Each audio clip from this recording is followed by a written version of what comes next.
सोए हुए थे, रुक्मिणी आ गई, आकर के साहब जो दूध का गिलास करके श्याम सुंदर कृष्ण को दिया है, कृष्ण ने हाथ में ले लिया है, और जब मुंह की यहाँ लगाया है वो गर्म गिलास, यहाँ झाला बढ़ गया साहब, और कृष्ण के नाम से निकला है मुख से राधे। तब किसने कहा? रुक्मिणी ने कहा 16,108 रानियां हैं और आपने किसी का नाम नहीं लिया है, किसी का नाम नहीं लिया है, और आपने मेरे होते हुए भी आपने राधा का नाम क्यों लिया है? राधा में ऐसा क्या है जो आपने नाम उच्चारण किया है? कृष्ण ने कहा रुक्मिणी राधा राधा ही है, राधा राधा ही है। रुक्मिणी ने ठान ली ऐसी कैसी राधा है? परीक्षा लेना चाहती हूं। भगवान ने कहा कि जैसी आपकी इच्छा। रुक्मिणी बैठ गई रथ में साहब और चल दी है, कहां? ब्रज की ओर चल दी है। चलते चलते चलते चलते शाम का वक्त हो गया है। पूछा है वृषभानु दुलारी का भवन कौन सा? कि यही है साहब। वहां एक द्वार था, उस पर सेविका खड़ी हुई थी। रुक्मिणी ने पूछा कि तुम कौन हो? कि मैं सेविका हूं। आगे बढ़ गई है। पूछा कौन हो तुम? कि मैं सेविका हूं। तीसरे नंबर पर पहुंची, सेविका हूं। चौथे पर पहुंची है कि मैं महारानी की सेविका हूं। तब आगे बढ़ी है 5वां नंबर पर, और रुक्मिणी ने समझा कि यही होगा।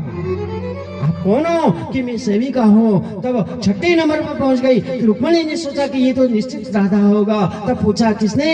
रुक्मिणी ने पूछा है कि आप कौन हो? कि मैं महारानी श्री जी अंदर है, मैं एक दासी सेविका हूँ। और 7वें नंबर पर कहा जो रूम था, मकान था, उस कमरे में कौन सोई हुई है? पलंग के ऊपर राधा सोई हुई है, चरणों में बैठी हुई है। कौन? खड़ी हो गई है रुक्मिणी और हाथ जोड़ करके कह रही है कि राधा ये क्या हुआ है? कि दीदी क्या बताओ, जिस वक्त में तुम दूध पिला रही थी और यहाँ छाला बढ़ गया था मेरे कृष्ण के, और राधे नाम निकला है, पूरे शरीर पर छाले ही छाले हो गए। क्या हो गए? पूरे शरीर पर छाले ही छाले हो गए। तब किसने कहा रुक्मिणी ने कि धन्य है राधा, तुझे धन्य है। किसको? दूध कहां पिया है? दर्द कहां हुआ है? धन्य है तुम्हें। पूरे शरीर पर छाला ही छाला साहब। रुक्मिणी ने चरणों में बैठ करके कहा कि राधा तो बड़े भागनी ने कौन तपस्या की। 16,108 होते हुए भी हम हार गए और तुम जीत गई हो। तुम जीत गई हो। किसने कहा? रुक्मिणी ने कहा। सुखदेव मुनि राजा परीक्षित को कथा सुना रहे और क्या क्या वर्णन कर रहे हैं साहब।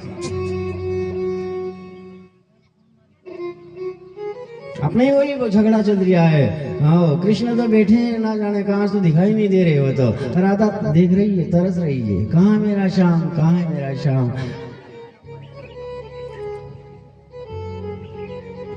सुखदेव मुनि ने राजा परीक्षित से कहा साहब क्या कहा और कैसे कहा है? देखो करुणा भाव, करुणा भाव। दूध किसने पिया और पीड़ा किसको हुई है? किसको हुई है? राधा को हुई है। और राधा बेचैन पड़ी हुई है। और जब रुक्मिणी ने कहा कि धन्य है तुम्हें, अब वहां से साहब उसे क्षण यानी कि चलने की तैयारी हो गई है। और कहां गए? द्वारका में पहुंच गई रुक्मिणी। भगवान श्री कृष्ण ने कहा कि क्या हुआ देवी? कि भगवंत हाँ, राधा के बराबर हम कुछ भी नहीं है, राधा तो राधा ही है। क्या हुआ है कि जब आपने दूध पिया है और राधे नाम निकला है, वहां ऐसी दशा में देख करके आई, आंखों में गंगा यमुना बह रही है। किसकी? रुक्मिणी की बह रही है। सुखदेव मुनि राजा परीक्षित को कह रहे भगवान को क्या हो गई साहब, क्या हो गई? ये पीड़ा हो गई थी। और पीड़ा कौन सी? पेट दर्द हुआ। किसको? भगवान कृष्ण को हुआ। और वहां कौन आ गए? नारद जी आ गए। श्रीमन नारायण नारायण नारायण, श्रीमन नारायण नारायण नारायण, नारायण नारायण नारायण, श्रीमन नारायण नारायण, जय हो नारायण नारायण